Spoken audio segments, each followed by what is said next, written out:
Hi everyone, I'm delighted to welcome you to Prāṇa, a fundraising concert series in support of the Nargis Dutt Foundation. I'm Aparnaa Ananthakrishnan, co-founder of Anandam Lives Music along with Mr. Krishnan. From time to time, Anandam Lives Music organizes concerts to create awareness of nonprofit organizations that work to improve global health. Having learned about the life-changing work of the Nargis Dutt Foundation, we're hosting Prāṇa to support them in their efforts to improve the lives of the people in our community. Please help us support the Nargis Dutt Foundation by donating to this noble cause using the link posted in the description below. Thank you.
Shri Vignarajam Bhaje, Shri Vignarajam Bhaje, Shri Vignarajam Bhaje,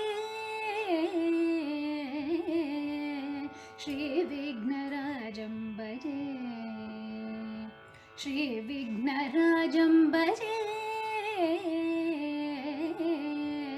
Shri Vignarajam Bhaje. Santatamaham kunjaramukam Shankarasutam tamiha Shri Vignarajam Bhaje. Santatamaham danti sundaramukam Antakantata sukam tami Shri Vignarajam Bhajeham Bhajeham Bhajeham Bhaje Tamika Shri Vignarajam Bhaje.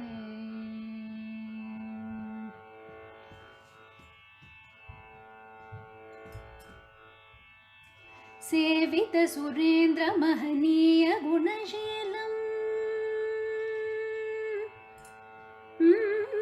सेवितसुरेन्द्रमहनीयगुणशीलं जपतपसमाधिसुतवरदानुकूलं सेवितसुरेन्द्रमहनीयगुणशीलं जपतपसमाधिसुतवरदानुकूलं भावितसुरमुनिगणभक्तपरिपालं भयङ्करविशङ्कमातङ्गकुलकालं श्रीविघ्नराजं भजे श्रीविघ्नराजं भजेऽहं भजेऽहं भजेऽहं भजे तमिक श्रीविघ्नराजं भजे कनककेयूरहारावळिगलितगम्भीरगौरकिरी शोभं सुशोभं कनककेयूरहारावळिगलितगम्भीरगौरकिरी शोभं सुशोभं कनककेयूरहारावळिगलितगम्भीरगौरकिरी शोभं सुशोभं कामाधिभयभरितमूढमतकलिकलुषकण्ठितमकण्ठ प्रतापं कामाधिभयभरितमूढमतकलिकलुषकण्ठितमकण्ठ प्रतापं सनकसुतनारदपतञ्जलिपराशरमतङ्गमु सङ्गसल्लापम् सनकसुतनारदपतञ्जलिपराशरमतङ्गमु सङ्गसल्लापं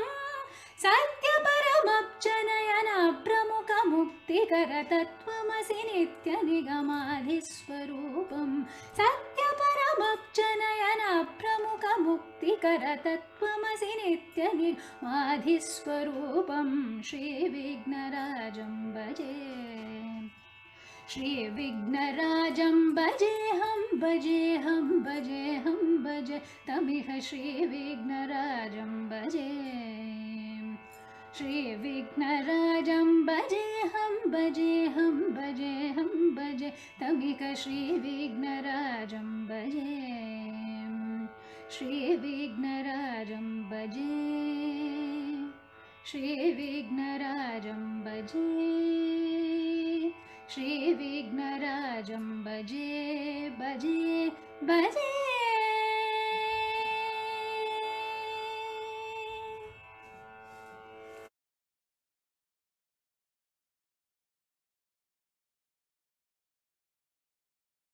Welcome, everybody. I'm so delighted that we are going to have our Prāṇa concert, and we are focusing here on all the wonderful work that the Nargis Dutt Foundation has been doing over the years. My name is Ananthakrishnan. I'm co-founder with Aparnaa, and Aparnaa is going to be having a very good discussion with Priya Dutt, the trustee of the Nargis Dutt Foundation. Aparnaa, the floor is yours. Thank you. I'm delighted to welcome you to the Anandam Lives Music's Prāṇa Concert Series in support of the Nargis Dutt Foundation, through which we hope to improve the lives of people in need. We are extremely pleased to welcome Ms. Priya Dutt, trustee of the Nargis Dutt Foundation and daughter of Nargis Dutt, one of the greatest actresses in the history of Indian cinema. I'm so happy that Ms. Priya Dutt is here to share her experiences with us. Hello, Ms. Priya Dutt. Thank you for joining us today. We have some questions for you to allow our audience to learn more about your foundation, the impact it has on our community, and the different ways we can contribute towards spreading the Nargis Dutt Foundation mission. Our first question. Thank you. Thank you. First of all, thank you, Aparnaa, so much. And thank you, Mr. Krishnan, for having us and giving us this platform really to speak about the foundation and our work. It's an absolute pleasure to be here. Thank you so much. No problem. Thank you for being here. Our first question is, what was your motivation for working towards creating this inspirational nonprofit organization, and how long has Nargis Dutt Foundation served our communities? So Nargis Dutt Foundation actually was born in the USA, and in 1981. It was founded by my father, Mr. Sunil Dutt, and it all happened when my mother was suffering from cancer and was getting her treatment done in New York in the Sloan Kettering Memorial Hospital. And, it was her wish, always a wish, and that something should be done for the people of our country. It was so easy for my father because we were well off that he could bring his wife for treatment to America, but how many people really have that opportunity and the resources to do that, to really try and save their loved ones. And I think the whole foundation was based on that vision. And that's where the first chapter was born in New York City. And it was, the contributors were all the Indian community living in New York at the time, who had become very close to my parents and who had really seen the whole journey of struggle at that point in their lives. And they all got together and set up the Nargis Dutt Foundation and raised funds for the foundation. And those funds went directly to equip rural hospitals with cancer care equipment.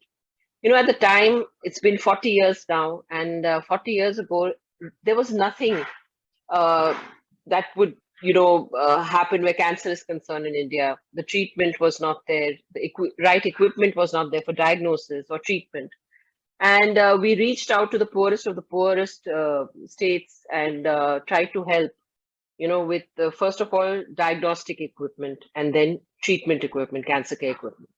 We worked very closely with Tata Memorial Hospital, and I think everyone knows of Tata Memorial. It's an iconic cancer center in Mumbai city, very much like the Sloan Kettering in New York, and a research center. And we worked very closely with them. And it was because of the funds raised by the community in the United States that we were able to partly fund the ICU, the first intensive care unit of Tata Memorial Hospital.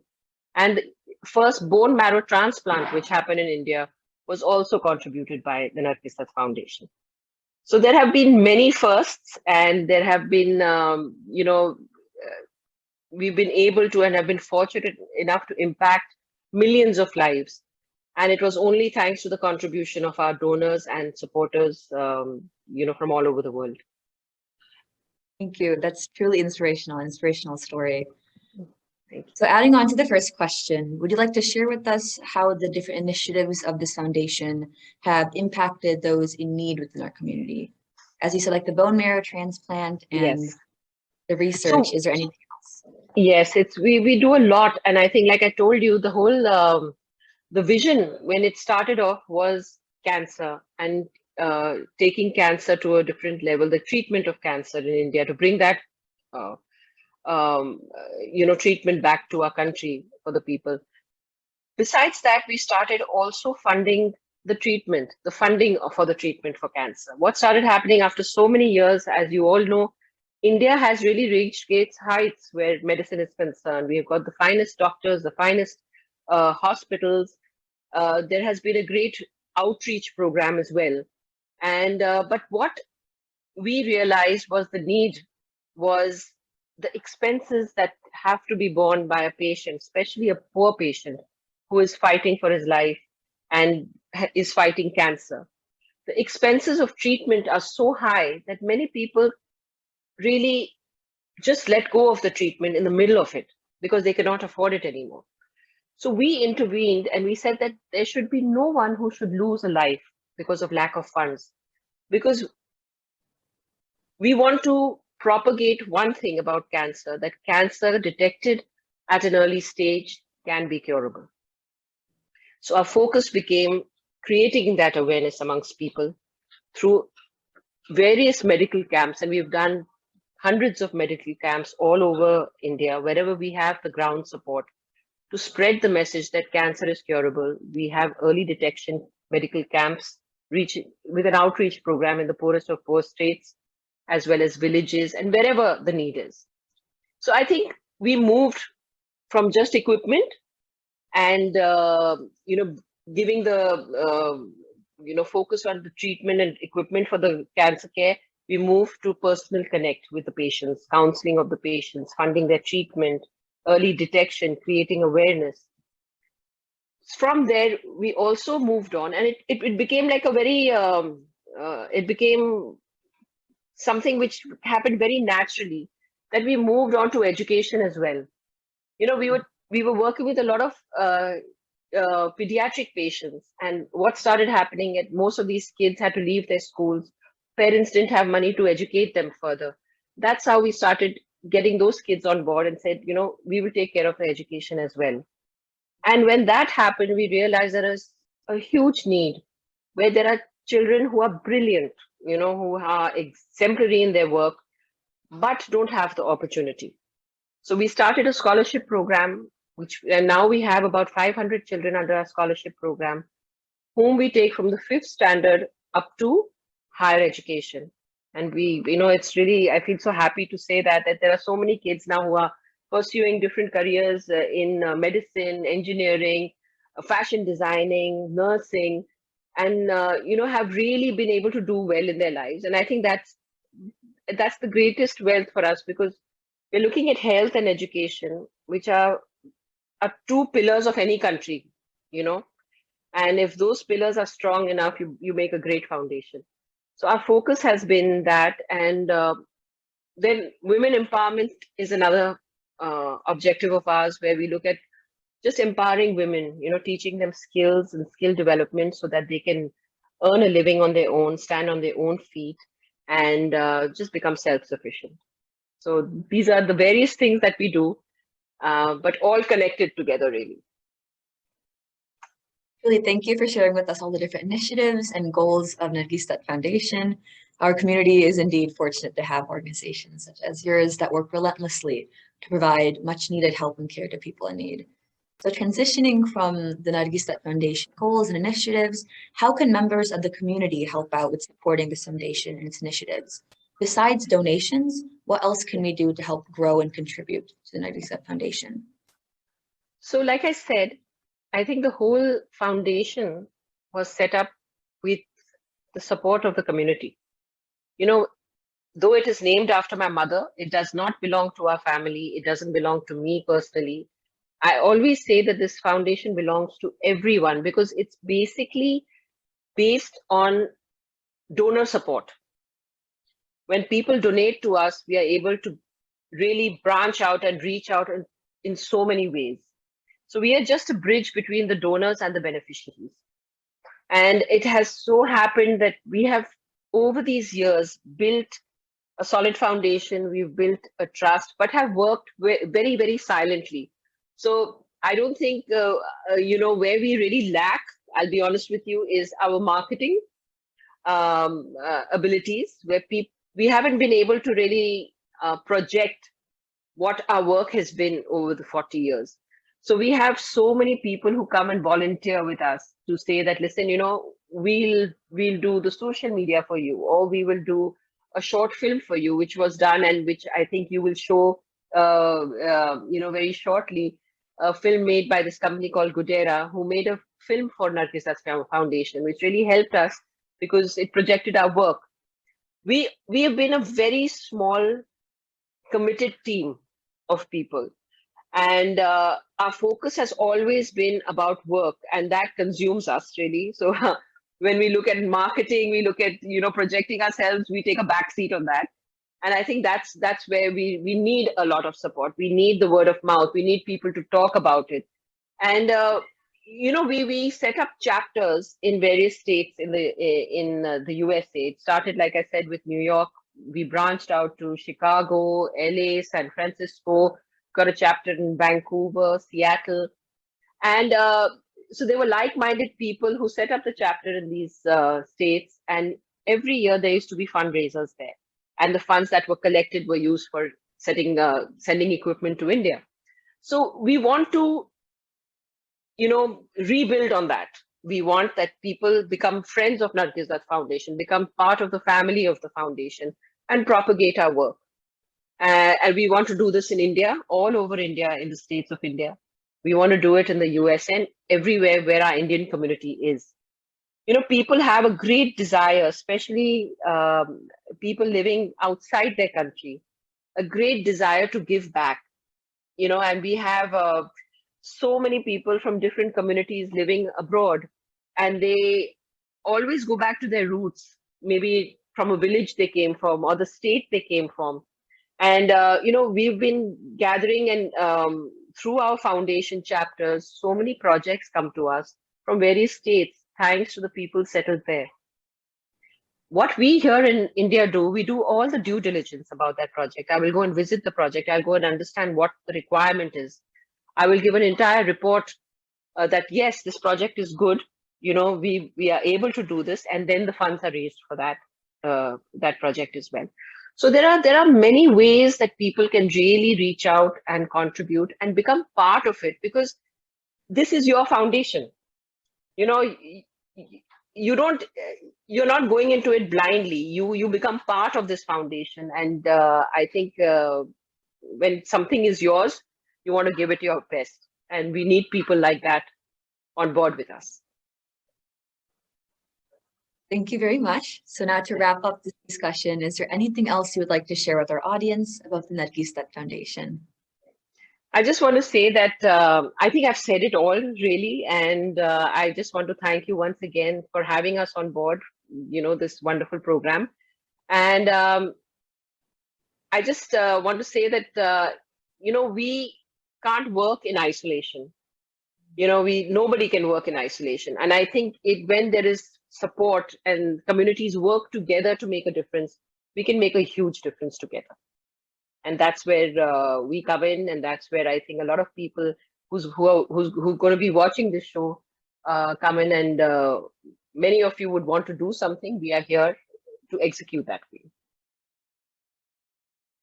Thank you very much, Ms. Priya. Thank you, Aparnaa. Out of your busy schedule to enlighten us about the Nargis Dutt Foundation. We are so happy to be able to work with the Nargis Dutt Foundation, and through the Prāṇa Concert Series, we hope to be able to raise and donate funds for this foundation and contribute in any other way possible. Once again, we would like to take this opportunity. Yes, thank you as well. To thank both you and the Nargis Dutt Foundation for all that you do to improve the lives of members of our global community. We hope that this interview will serve as a great inspiration for our viewers and will motivate them to go back to the community through supporting the Nargis Dutt Foundation. Thank you. Thank you so much.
मधुर परिपूर्ण मोदक करने मधुर परिपूर्ण मोदक करने मधुर परिपूर्ण मोदक करने मधुर परिपूर्ण मोदक करने Mahavir one Kudar वदने Mahavir one Kudar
అనాతుడనుగాను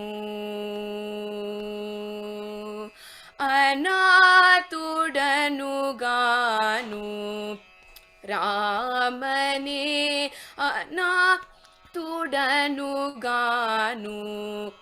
రామనేయ నాతుడనుగాను రామనేయ నాతుడనుగాను రామనేయ నాతుడనుగాను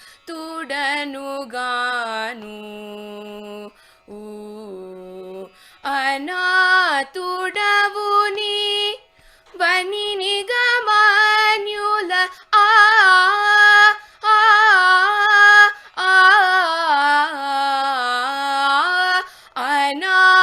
అనాతుడవుని వని నిగమాన్యుల సనాతనుల మాత విన్నానునే అనాతుడవుని వని నిగమాన్యుల సనాతనుల మాత విన్నానునే పమ పసానిద పమ పసానిద పమ గరి స రే మా గరి స రే మా పసానిద పమ పమ పసానిద పమ పసానిద పమ గరి స రే మా గరి స మా పసానిద పమ ప సరి గరి మా గరి సరి మా గరి సగరి సనిద ప సానిద ప సానిద పమ అనాతుడనుగాను రామనే అనాతుడనుగాను నిరాధరవు జూచి ఈ కలినరాధములనేరు నిరాధరవు జూచి ఈ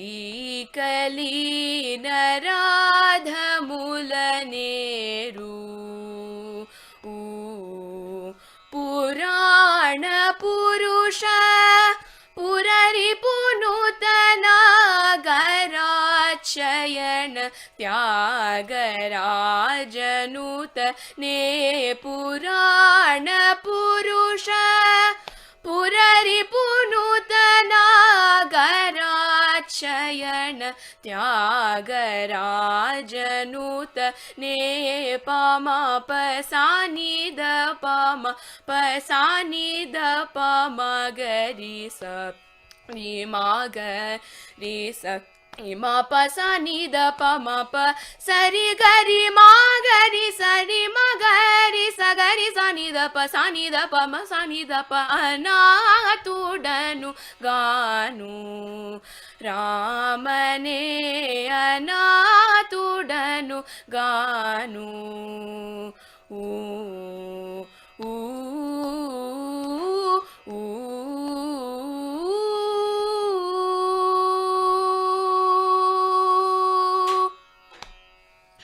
Thank you.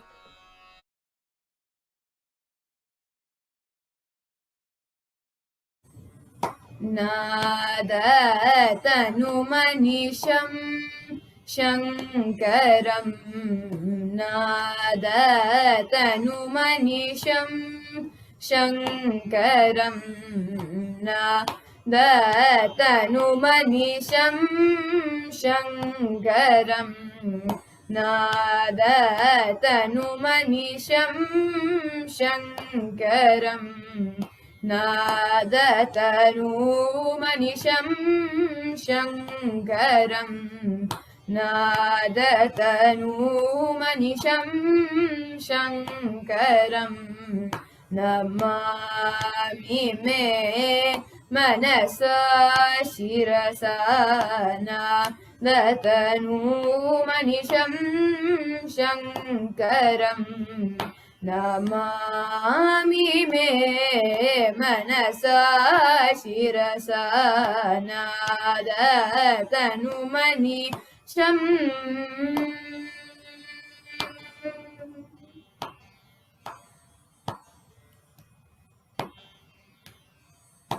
मोदकर निगमोतमसाम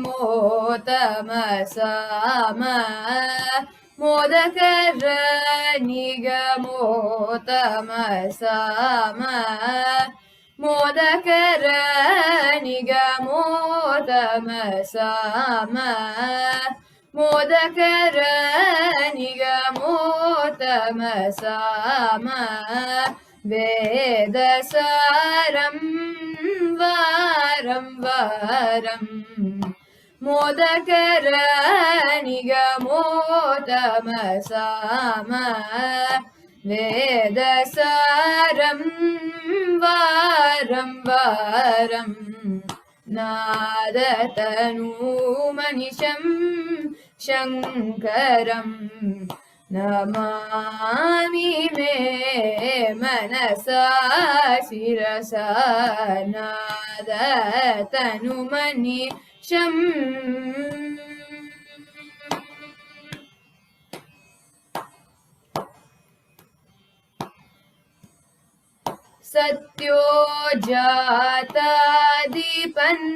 सत्योजातादिपञ्चवक्त्रज सत्योजातादिपञ्चवक्त्रज सत्योजातादिपञ्चवक्त्रज सत्योजातादिपञ्चवक्त्रज सरिगमपदनीवर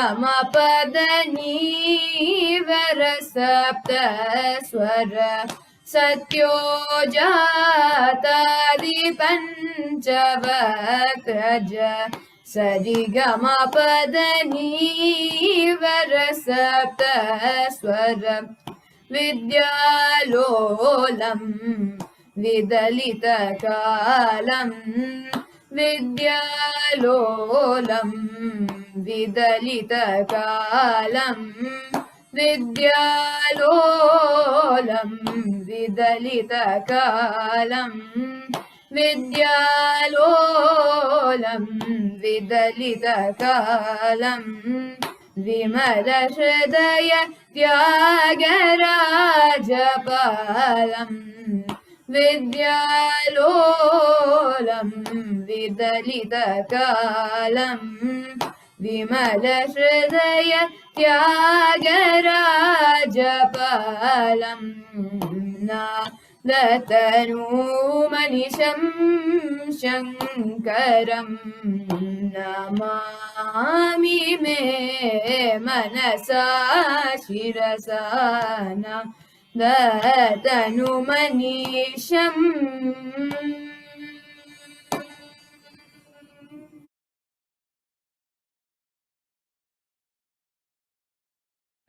वातापि गणपतिं भजे हम वातापि गणपतिं भजे हम वातापि गणपतिं भजे हम वातापि गणपतिं भजे हम वातापि गणपतिं भजे हम वातापि गणपतिं भजे हम वातापि गणपतिं भजे हम वातापि गणपतिं भजे हम वातापि गणपतिं भजे हम वातापि गणपतिं भजे हम वातापि गणपतिं भजे हम वातापि गणपतिं भजे हम वरनास्या वरप्रदं श्रीवरनास्या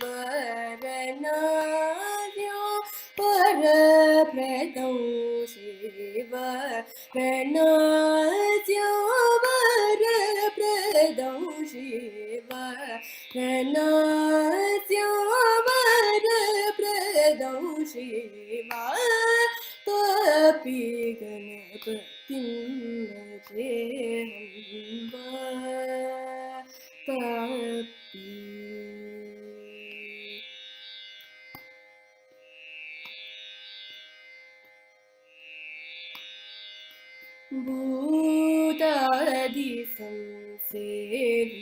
भूतादिसंसेवितचरणं भूतादिसंसेवितचरणं भूतादिसंसेवितचरणं भूतादिसंसेवितचरणं भूतभौतिकप्रपञ्चभरणौ भूतभौतिकप्रपञ्चभरणौ वितरगिनं विनुतयोगिनां विश्वकारणं विघ्नवरणं वितरगिनं विनुतयोगिनां विश्वकारणं विघ्नवरणं वातापि गणपतिं भजेऽहं वरनाद्यो वरप्रदं शिवा तापि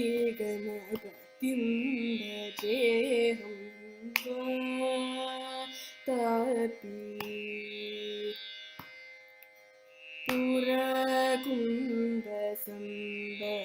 पुरकुम्भसम्भवमुनिवर प्रपूजितं त्रिकोणमत्यगतं पुरकुम्भसम्भवमुनिवर प्रपूजितं त्रिकोणमत्यगतं मुरारिप्रमुखजुप सीतं मूलाधारशेषसीतं मुरारिप्रमुखजुपसीतं मूलाधारशेषसीतं हरति चत्वरिवगत्मजं हरति चत्वरिवगत्मजं प्रणवस्वरूपवक्त्रतुण्डौ प्रणवस्वरूपवक्त्रतुण्डौ निरातरौ निधिलचन्द्रकण्डौ निजवमकरवृतौ केशुतण्डौ निरातरौ निधिलचन्द्रकण्डौ निजवमकरवृतौ केशुतण्डम् कराम्बुजपाशबीजपूरं कलुषविदूरं भूताकारं कराम्बुजपाशबीजपूरं कलुषविदूरं भूताकारं हरति गुरुगुहतोषितबिम्बं हंसध्वनिभूषितहेरम्बं हरति गुरुगुहतोषितबिम्बं हंसध्वनिभूषितहेरम्बं तापि गणपतिं भजेऽहं वरनाद्यो वरप्रदं शिवा तापि गणपतिं भजेऽहं तापि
श्रीरमा सरस्वती सेवितां श्रीरमा सरस्वती सेवितां श्रीललितां त्वां भावये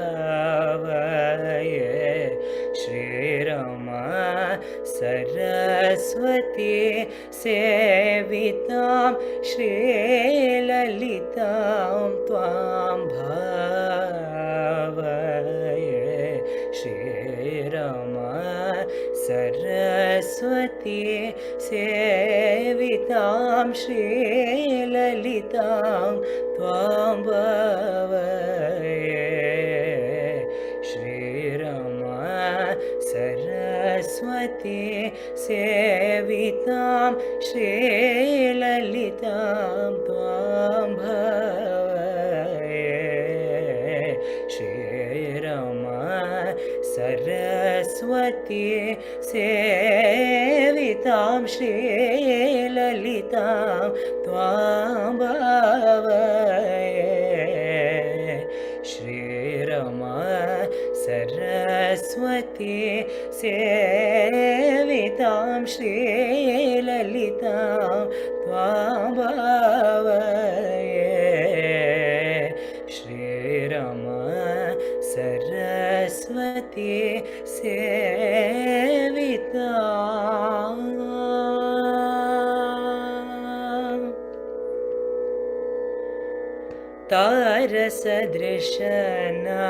तारसदृशनासामणि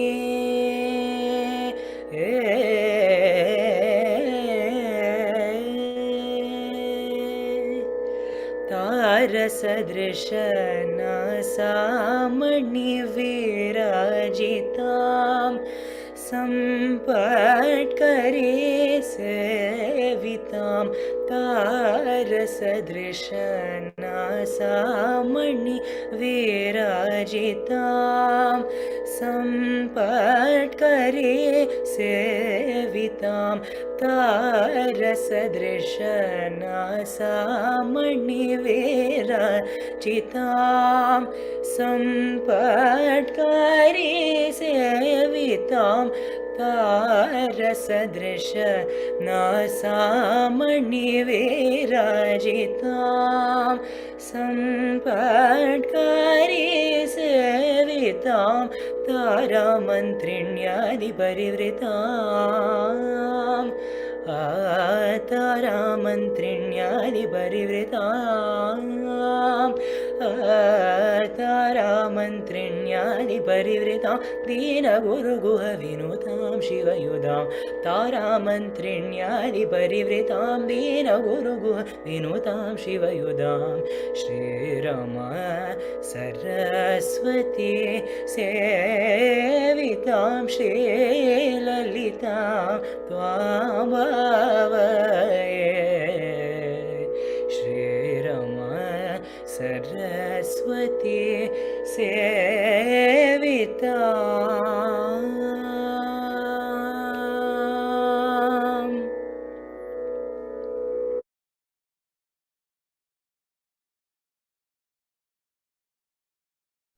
I'm delighted to welcome you to Anandam Live's Music's Prāṇa fundraising concert series in support of the Nargis Dutt Foundation.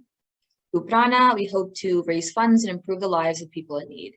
We are very pleased to welcome oncologist Dr. Padmaja Malladi, who is very experienced in our field.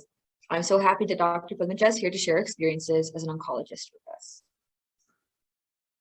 Hello, Dr. Padmaja. Thank you for joining us today. We have some questions for you to allow our audience to learn more about oncology, cancer treatment, and patient experiences fighting this deadly disease. So our first question today is, what sparked your interest in oncology, cancer prevention, and treatment? Hi, Aparnaa, thank you for the invitation. I'm delighted to be a part of this series that you're doing, which is an amazing thing. And yeah, I've been in oncology for almost 2 decades now. And basically, when I did my medical school training in India, I did not have at that point much exposure to oncology, but once I started my internal medicine training, it so happened that my first month of rotation was in inpatient oncology floor. And that's where I got the experience of firsthand taking care of cancer patients and blood disorder patients. That firsthand experience really changed my outlook on oncology and what oncology is all about. And that's what sparked my interest. And oncology is a very special field. It's a subspecialty that gives a perfect mix of cutting edge sciences, knowledge of sciences, and also understanding your patients very well. And you can develop deep relationship with not only the patients, but also the families. So it gives you the perfect mix of both science and human touch. Yes, thank you. Our next question will allow our audience to learn a bit more about cancer. So what are the different kinds of cancer and what are the most common? Can you also let us know which are the most deadly and require very aggressive treatment? There are many, many kinds of cancers because cancer can start in anywhere in the body. And some are more aggressive, as you said, than the others. And in general, we divide them in common terms called solid tumors and blood cancers. Solid tumors means that cancer started somewhere in an organ of the body. It could be breast, lung, prostate, stomach, colon, or any other organ of the body. And they can either stay there or spread to other areas. Even when a cancer spreads from, let's say, breast cancer that spread to the lung, it's still called a breast cancer stage 4 or that had spread. So one of the misunderstanding that I hear sometimes is, oh, I had both breast cancer and lung cancer. That's not true. When it started in one place and spread to other areas, it's still where it started that matters, not where exactly it ended. So it's still a breast cancer. And the other group of cancers is the non-solid cancers, what we call mostly blood cancers, where cancers arising from different blood cells or bone marrow cells. So those are the other group of cancers. Some are more aggressive, like sarcomas, and also some of the blood cancers like acute leukemia. So those are very aggressive treatment cancers, and they need very aggressive interventions. Like sometimes they may need intense chemotherapy, and they are there in the hospital for a month of induction chemotherapy. Actually, that's one of the patients that inspired me to go to oncology. When I was there in my first month of rotation, one of them was an acute leukemia patient who was in their 30s, pretty much similar to my age at that point. And then I saw him, I took care of him the whole month. And you can see they go through pretty intense treatment that really affects their normal cells and the cancer cells. And they have a 50-50 chance of coming out of it being either cured or not. So some are more aggressive like that. And there are some cancers which are not so aggressive. We can even decide to just watch them and not do treatment right away. So there's a wide difference between the aggressiveness and the histology. But when it comes to the incidence or the most common kind of cancers, that sort of varies a little bit by geography. And for example, in United States and the Western world, especially in the United States, the 3 most common in men are prostate, lung, and colorectal cancers. But when it comes to women, breast, lung, and colorectal cancers are the most common ones. And when it comes to India, though, like some of our audience may be interested in knowing, and in India, some of the cancers are very common, which we don't see as common here. cervical cancer, head and neck cancer. Sometimes the stomach cancer incidence also much higher there than here. So there is disparities in the Western world and the Eastern world about the type of cancers. Let's say, for example, if we say breast and prostate are the most common cancers here, and colorectal is the second most common, but more people die of lung cancer than the colorectal. So when you look at the death rates, the lung cancer goes up into the second field than the colorectal. So some are more aggressive than the others, and some are more deadly than the others. So that can vary from region to region. Yeah, it really is interesting to hear about the variations in the cancer, those common types of cancer in different locations. Yeah. So for our next question, so for those who may not be very familiar with the process of cancer progression, can you please explain the onset and proliferation of cancer and an oncologist's role in a patient's battle with cancer? Yeah, cancer is pretty much like an unchecked cell growth and cell division kind of. Normally our body cells divide and we have inherent inbuilt mechanisms, and our body is the best machine in the world, and our body normally repairs by itself, and we have great DNA repair mechanisms. So if as they are dividing all the time and some DNA mishaps happen, the body just repairs it because of the special genes that we have and takes care of it. So when something happens and we don't have that repair mechanism working as well, then these DNA abnormalities accumulate, and then their uncontrolled cell growth happens, and then lead to more cancerogenesis kind of, and then they start spreading to other areas of the body. And as the cancer grows, it also can develop its own blood vessels, and it can grow even more. And it can try to use different kind of nutrients than the body cells use, can try to grow more. And those cancer cells are pretty smart. I mean, they can then trick the immune system so that your immune system cannot detect it and try to hide away from the immune system. So these are all the mechanisms. It's good to know some of these mechanisms so that we can tackle which way to go to attack that cancer. Sometimes these cancers happen either because of constant irritation by some kind of infection, like viruses. Some are in India, especially cervical cancer, there's a high incidence of relationship with a virus called HPV virus. And the same with the oral cancers, kind of. And some of the cancers, majority of them are actually related to exposure to toxins, which will affect the DNA, kind of. So those are smoking. Unfortunately, smoking is our biggest culprit. And so tobacco smoking. And in India, one of the other things is chewing tobacco is also pretty common. So that's the other risk factor. There is some concern that even betel nut chewing, which is common practice in some parts of India, especially when they combine with the soda salts and all those things, how the alkaline medium affects your lining of the mouth and damages the lining. There is some theory that could be the possible reason why, but there seemed to be an increased risk even with the betel nut chewing. So it's important to know any of these toxin exposures can be a problem, and excess alcohol intake also can be an issue. Thank you. So moving on to our next question. I know a lot of people do wonder about this, but like, what can people do to reduce their risk of contracting this disease? Or is it even possible to reduce the risk? Yeah. So number one, it's not contagious. So there has been a myth in India, at least it used to be, like, oh, but cancer is not contagious. And number two, what can we do to prevent it? Well, partly some of it comes from because of family history and some genetic issue. Obviously, we cannot stop happening, but we can prevent, catch it early kind of. But in general, for majority of us, what we could do, as I said, was trying to focus on eating healthier, especially focusing on plant-based diet, more fruits and vegetables, less processed, and if at all possible, grown in a more organic way possible. And trying to get your nutrients, especially the carbohydrates, from complex grains, not the simple grains.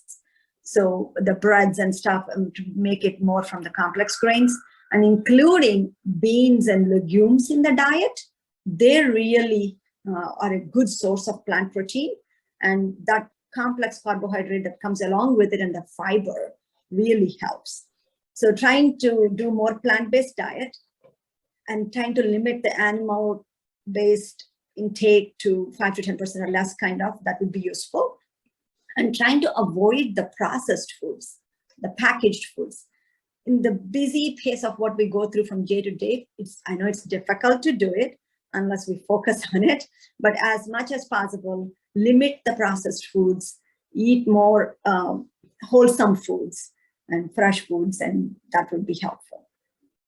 That sounds good. Yeah, thank you. Cutting down on especially when it comes to the processed added sugars, kind of desserts and sweets, all those things. Just be cautious. Once in a while, we all eat them. That's not a big deal, but try to avoid them and making it as a kind of daily habit, kind of. Especially in this day and age, fast foods industry is growing pretty rapidly. So trying to avoid eating fast foods all the time, and that would be helpful too. And drink a lot of water and cutting down on the artificial sweeteners would be also useful, and limiting alcohol intake, especially when women, seems like 4 to 5 drinks per week seem to be the max per week. Men seem to have a little bit higher threshold in the studies, seem to be 7 to 8 maybe, but trying to limit the alcohol intake and avoid any kind of tobacco exposure, if at all possible. That would be the best thing to stop smoking or prevent getting into the habit of smoking. Those are some of the important things. And then focusing on good hygiene in your exercise. Exercise is the key. Trying to exercise on a regular basis, at least 30 minutes each day. Does not have to be exactly running in the gym. It could be any kind of exercise, walking, yoga, Tai Chi, or any kind of activity that they like. Trying to keep at least 30 minutes, 5 to 6 days a week minimum. And mind-body wellness is also important, focusing on some kind of meditation, or it could be anything, like even gardening or anything that they like, just to keep mind peaceful. That would also be helpful. And making sure getting enough sleep, which again is one of the commodities that is rare these days and difficult to find, but trying to sleep at least 6 to 7 hours a day. Good night's sleep would be useful. So if we could incorporate all those things, hopefully we can try to keep it the risk as minimum as possible. And other thing, once this is all for quote unquote prevention, but the other thing is early detection. That's going to be the key to save lives. So some of these cancers, you could eat the most healthy diet, exercise regularly, do everything, but these things happen. And in those situations, the only way you can find it early and be a survivor from the cancer, getting rid of it, is by detecting it early.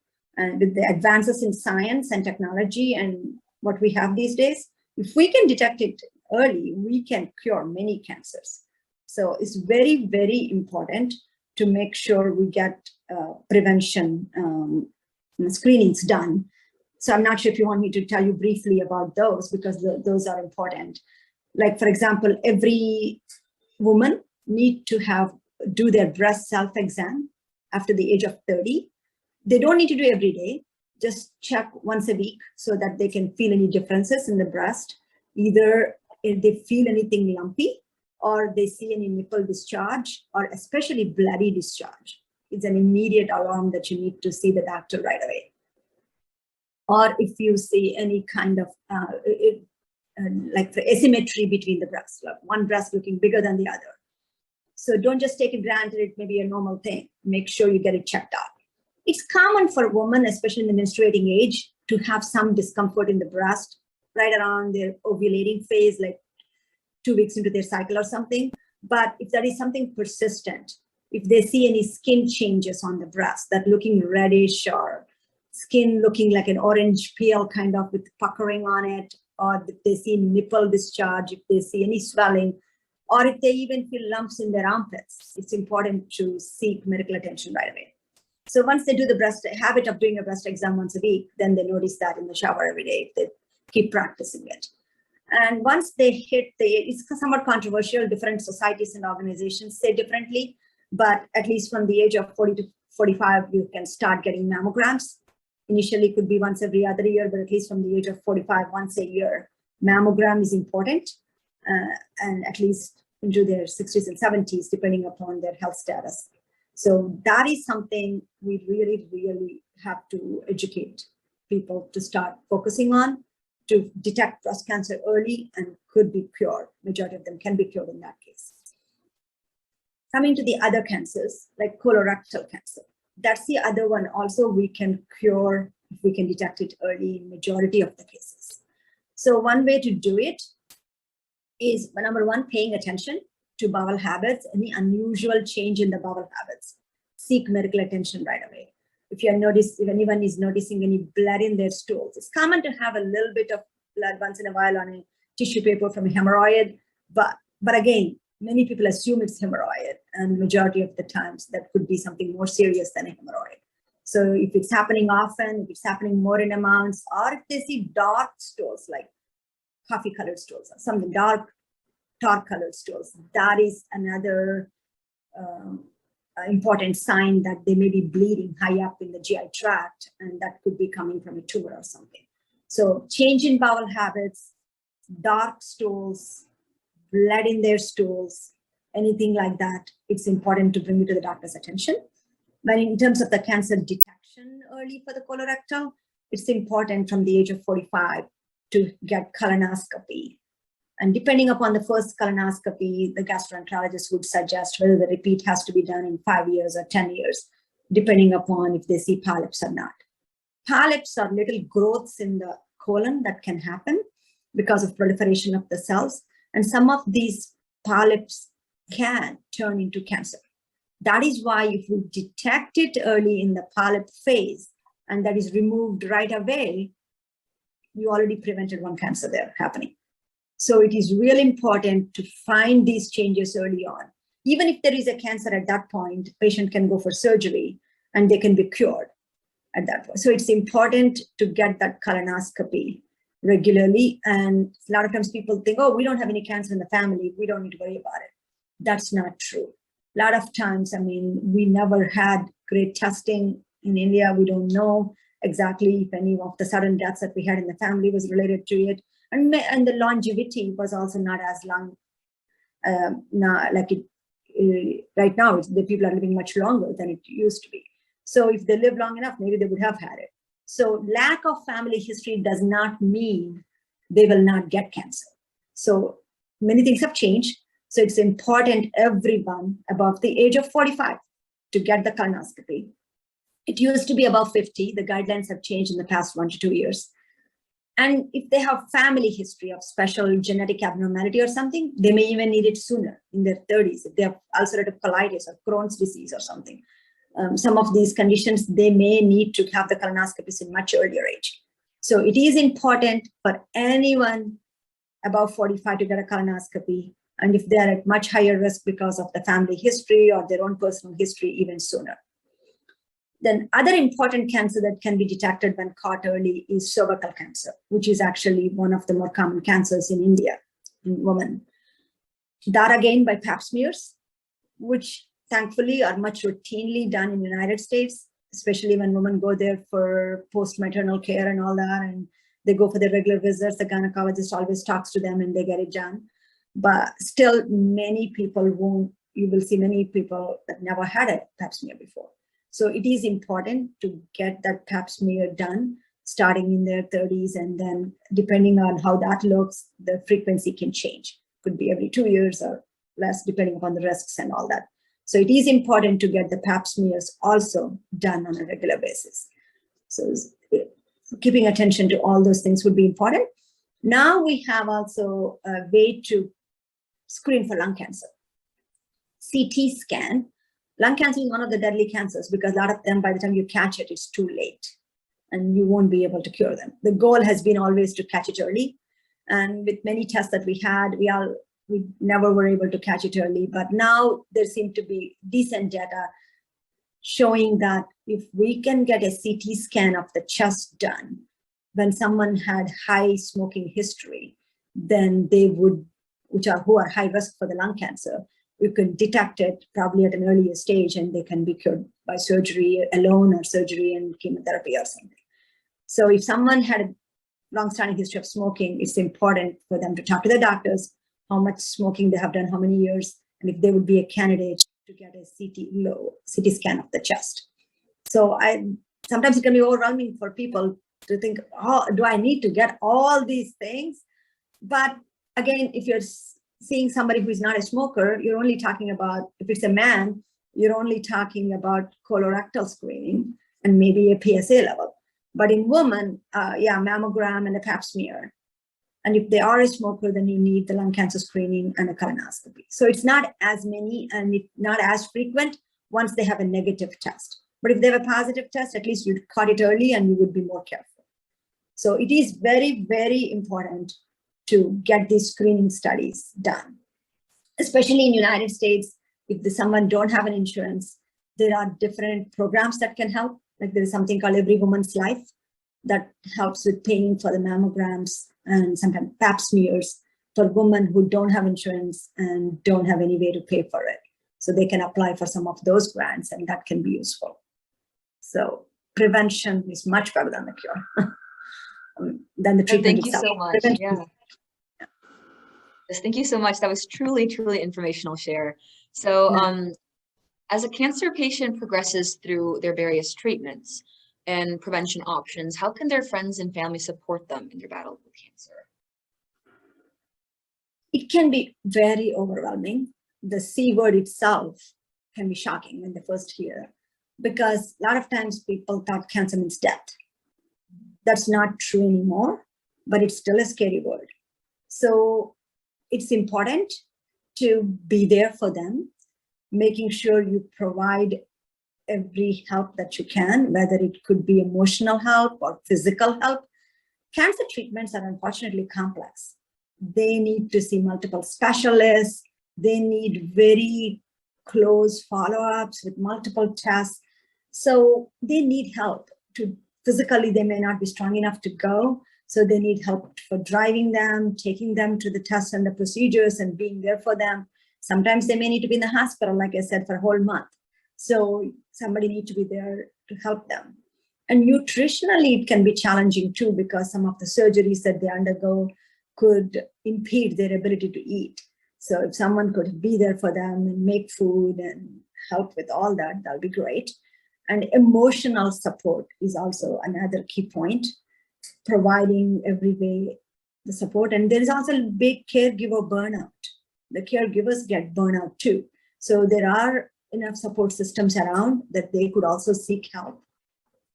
And trying to learn about the cancer process, and the physicians and the nurses and everyone that's involved will be happy to provide more information. Feel free to ask.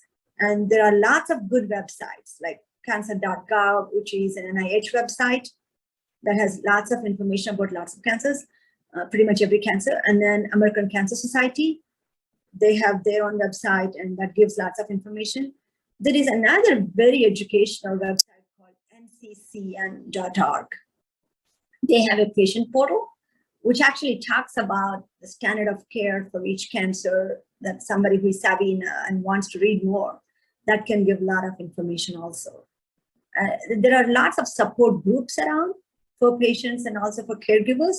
Unfortunately, COVID had affected some of them. So since we were not having any live sessions or in-group personal sessions, slowly they're ramping back up again. So being a part of the support group. But same with the COVID, a lot of virtual support groups that cropped up. So that could make it a community that could be a part of all around the world, not just limited geographically to wherever the patient is. So they can be a part of the patient support group, caregiver support group, both virtually or in person. That could be useful. Anytime you're seeing any signs of depression going on, making sure seek medical attention and get the support that the patient or the caregiver needs, because it can be overwhelming. Yes, of course, thank you. So for our very last question, it's on behalf of the youth watching this program who are interested in becoming an oncologist. How can students learn more about oncology and get more exposure to this field? What can they do to accomplish their goals of becoming an oncologist or, entering, the field of cancer research or oncology? Depending upon where the student is in their career trajectory. If it's somebody, a high school student like you, and I would say first think about it. Do you want to be a physician in the first place? And what is the part of the physician career that you like? Whether it's the science of it or whether it is being a part of patients' life and being with them and talking to patients, whether that part of, because that helps you to decide if that's a career that you want. And once you decide that, whether you're a procedure person or you're somebody that likes to talk to people and be there for them, that helps to narrow it down to which specialty, whether you want to go into more surgical approaches or medical approaches. People who are interested in cancer and oncology can go to different specialists, different specialties. Like, for example, there is a specialty called surgical oncology, where it's a surgeon that is specialized in taking care of cancer patients. So they still take care of cancer patients, but through the modality of surgery. And there's also a radiation oncology field where they take care of cancer patients, but providing treatments through radiation. And what I am is a medical oncologist. So what we do is taking care of cancer patients through medications. And usually medical oncology is the one that follows them on a long-term basis too, once they finish their treatments and provide the survivorship and go through all that.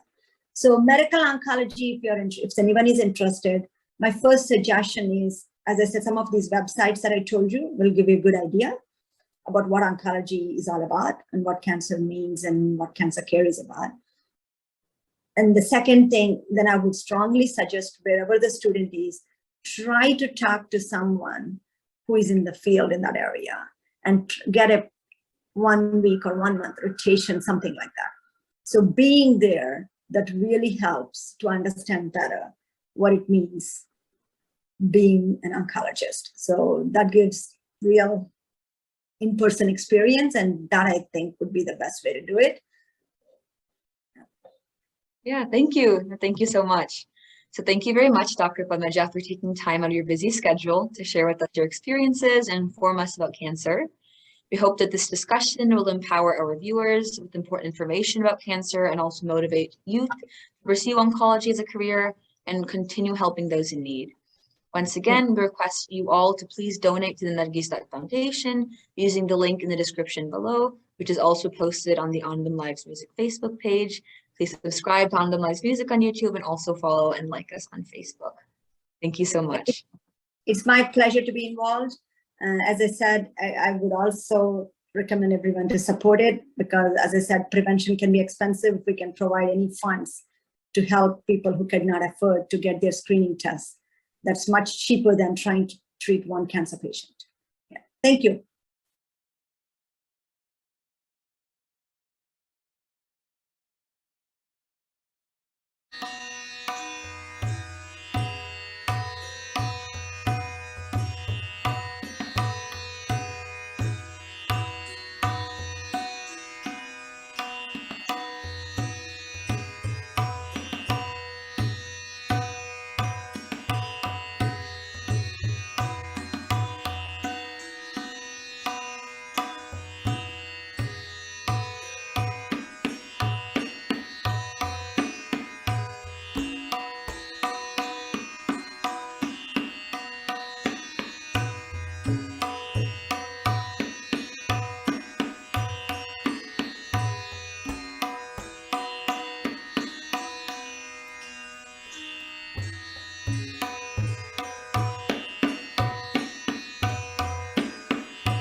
Thank you.